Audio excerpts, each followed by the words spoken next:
Ever dreamed of turning raw data into stunning, insightful dashboards? Let's jump right in. First, head over to the Tableau website. You'll want to find the option to start a free trial. This is usually a large, prominent button on the homepage or in their products section. You will click on whichever button is on the screen that prompts you to start a free trial. This will likely prompt you to fill out a form. You will then need to fill out the form with your information. Make sure to provide a valid email address since you'll likely need to verify it and receive instructions.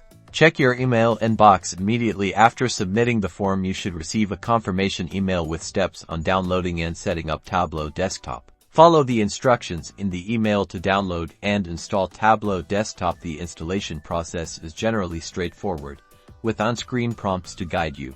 Once installed, launch Tableau Desktop. You'll be greeted with the interface, which might seem a bit overwhelming at first, but is surprisingly intuitive. Take a moment to familiarize yourself with the layout. Connect to data.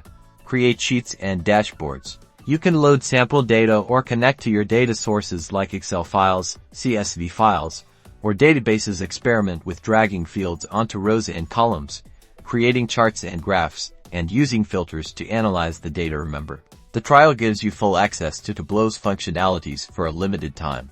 During the free trial, explore the features: data blending, calculated fields, different chart types, interactive dashboards, and sharing capabilities that make Tableau a data visualization powerhouse. This is your chance to evaluate if it's the right fit for your needs. After your free trial, you can decide if you want to proceed with purchasing a license plan.